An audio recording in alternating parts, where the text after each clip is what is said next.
हरे कृष्णा। भगवत गीता की इस वीडियो में हम शुरू करेंगे दूसरे अध्याय का 44वां श्लोक 2.44। इस श्लोक में भगवान जो पिछले श्लोक में हमने बात की कि लोग निष्काम भक्ति की बजाय सकाम कर्मों में, सकाम पूजा पाठ में, जिससे कुछ अच्छा जन्म, कुछ प्रॉफिट हो सके, ऐसे काम करने की कोशिश करते हैं। तो उसी के कंटिन्यूशन में एक और महत्वपूर्ण श्लोक है 2.44। इसमें भगवान कहते हैं कि जो लोग इंद्रिय भोग का मतलब होता है बस खाना पीना। इंद्रिय हो गई जैसे हमारी आँख, है ना, हर समय कुछ अच्छा देखने की कोशिश करना, नाक परफ्यूम वगैरह लगा के सूंघने की कोशिश करना, जीभ ये तो सबसे ही खतरनाक है। फिर स्किन के ऊपर भी आप समझते हो लोग कितने तरह की अपनी वो करते हैं, और इसमें दूसरे जो है जेंडर के साथ रिलेशनशिप्स भी इसी में आ जाता है। तो जो लोग इंद्रिय भोग तथा भौतिक ऐश्वर्य, अब इसी में समझ लो जैसे बहुत बड़े बड़े मकान, गाड़ियां और इस तरह की इन चीज़ों के प्रति अत्यधिक आसक्त, देखो, अच्छा रोटी खाना, अच्छा कपड़ा पहनना, अच्छा नहा धो के साफ सुथरा रहना, अच्छी गाड़ी चलाना, अच्छे मकान में रहना, ये कोई पाप नहीं है। अज्ञान समझने की कोशिश करना, नहीं तो बहुत सारे लोग भगवत गीता को जल्दीबाजी में समझकर ये कहते हैं कि भाई यहाँ तो ये लिखा है कि सब कुछ छोड़ छाड़ के भूखे रहो। ऐसा नहीं है, या गरीब कुटिया में रहो, ऐसा नहीं है। भगवान कह रहे हैं जो लोग इंद्रिय भोग और भौतिक ऐश्वर्य के प्रति अत्यधिक आसक्त, पहले तो आसक्त शब्द ही खराब है। आसक्त का मतलब होता है उसी में बहुत गहन, प्रगाढ़ जिसको बोलेंगे ना, बहुत गहन उसकी इच्छा। तो आसक्त ही अगर भगवान लिख देते तो भी बहुत था, लेकिन भगवान क्रिटिसाइज किसको कर रहे हैं? अत्यधिक आसक्त, यानी आसक्त में भी अत्यधिक आसक्त, उसको क्रिटिसाइज कर रहे हैं कि इंद्रिय भोग, भौतिक ऐश्वर्य के प्रति अत्यधिक आसक्त। जैसे मैंने पिछले श्लोक में भी चर्चा की, बस यही जीवन है। जिनको ये लगता है बस खा लो पी लो मौज कर लो, फिर अगला दिन नहीं आएगा। अरे क्यों नहीं आएगा? बात तो हो गई ना कि जीवन हमेशा रहेगा। तो ये सोच कि अगला दिन नहीं आएगा, है ना, कल मत करो, आज जो ऐश कर सकते हो कर लो, ऐसा व्यक्ति जो ये सोच रखता है ना कल नहीं होगा आज ही ऐश कर लो, वो कभी त्याग नहीं कर सकता, वो तपस्या नहीं कर सकता, वो व्रत नहीं कर सकता। उसको लगेगा भाई कल तो जीवन है नहीं, या आज last day of my life है तो आज इसको एंजॉय कर लूँ। ये चीज, ये सोच गलत है। यही हमें इंद्रिय भोग की तरफ लेके जाती है कि जो ऐश कर सकते हो कर लो, गलत है। सो जो लोग इंद्रिय भोग तथा भौतिक ऐश्वर्य के प्रति अत्यधिक आसक्त होने से, ऐसी वस्तुओं से फिर क्या होता है? मोहग्रस्त हो जाते हैं, मोहग्रस्त, मोहित हो जाते हैं। मोहित होने से क्या होता है? हमारी सोचने समझने की शक्ति खत्म हो जाती है, हमारे बुद्धि पर मन का कब्जा हो जाता है। और मन तो हमेशा उल्टे सीधी चीज़ें ही करता है। बुद्धि उसको टोकती है, ये गलत है, इसको नहीं करना चाहिए, इससे नुकसान होगा। हम ये भी बात कर चुके हैं कि ऐसी कोई हरकत हमें नहीं करनी चाहिए जिससे हमारे सम्मान को ठेस पहुंचे। सम्मानित व्यक्ति के लिए ऐसा अपयश मृत्यु से भी बढ़कर है, ये भी हम डिस्कस कर चुके हैं। लेकिन हमारा मन इतना बदमाश है, दुश्मन है हमारा, कि हमारी सही जो बुद्धि होती है उसको भी दबा देता है। अगर हमें इधर उधर से कोई अच्छी सलाह मिल रही होती है उसको भी दबा देता है। इतना बदमाश है ये मन, और मोहित हो जाता है। तो इसीलिए भगवान कह रहे हैं कि ऐसी वस्तुओं से फिर वो मोहग्रस्त हो जाते हैं, और फिर उनका मन जो है ना, वो भगवान के प्रति भक्ति का कभी दृढ़ निश्चय नहीं होता। यानी वो ऐसे लोग भक्ति करने की कोशिश भी करें तो हिल जाते हैं, थोड़ा बहुत किया फिर इधर उधर हो गए, टिक नहीं पाएंगे उस पर।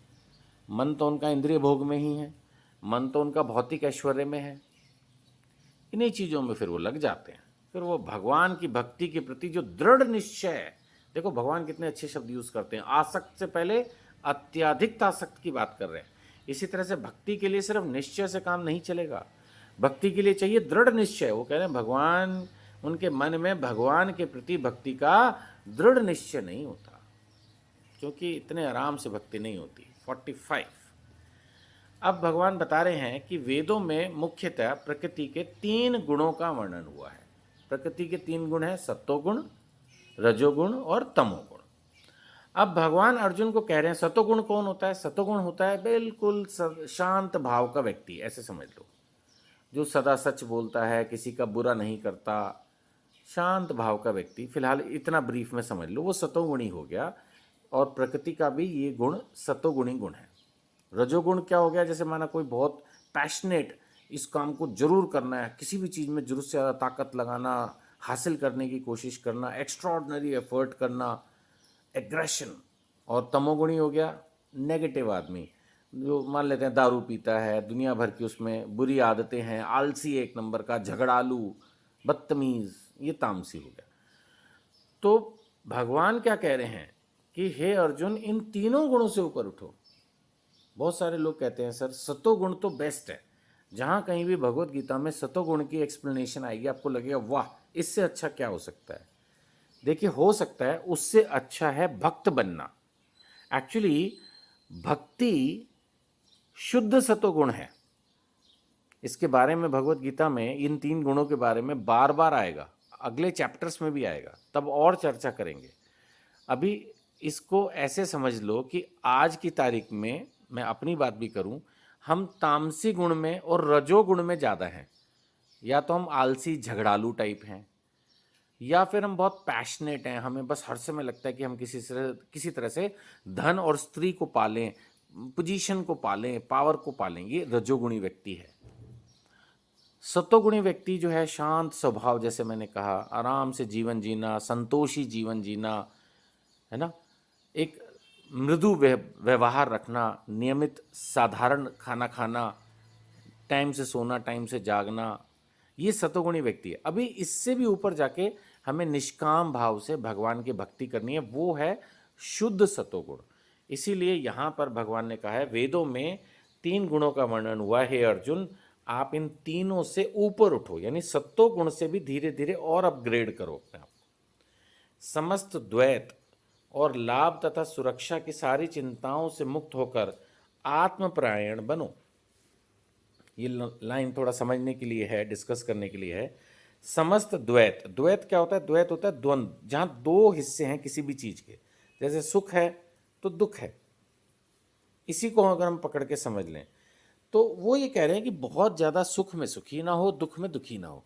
ये जो सुख और दुख का उतार चढ़ाव है, इसको सहना सीखना होगा। अच्छा बुरा, झूठा सच्चा, ये सब द्वैत है। आपको इससे ऊपर आना है। फिर हर समय लाभ की चिंता, सुरक्षा की चिंता, बड़े बड़े घर, गाड़ियां, बैंक बैलेंस, अपनी बहुत बेटर हेल्थ इसीलिए बनाते हैं ना, क्योंकि हमें हर समय ये रहता है कहीं ये कल को डिटीरियरेट ना हो जाए। Let's try and make it better and better, इसको ज़्यादा अच्छे से अच्छा करें। मैं फिर बार बार बोलूँगा, इसको अच्छा करना, ठीक करने में कोई प्रॉब्लम नहीं है, बट हर समय उसी चिंता में मग्न रहना, दैट इज़ नॉट फेयर। बस मैं ये कह रहा हूँ। तो लाभ तथा सुरक्षा की सारी चिंताओं से मुक्त होकर आत्मपरायण बनो। ठीक है ना?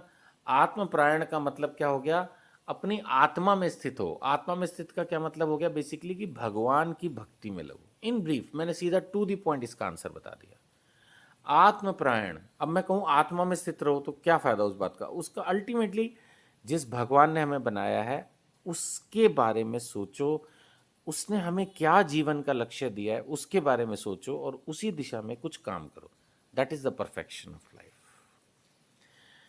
चलिए, इस वीडियो में इतना ही। आपसे प्रार्थना, हाथ जोड़कर प्रार्थना, इस दुनिया में शायद कुछ और लोग भी आपकी तरह इस भगवत गीता को पढ़ना समझना चाहते हैं, बिना ये सोचे कि वो उनको पसंद आएगी नहीं आएगी। किसी व्हाट्सएप ग्रुप में प्राइवेटली ये वीडियो प्लीज़ उनको फॉरवर्ड कर दीजिए, शायद उनको भी अच्छी लगे और वो भी भगवत गीता पढ़ने के लिए प्रेरित हों।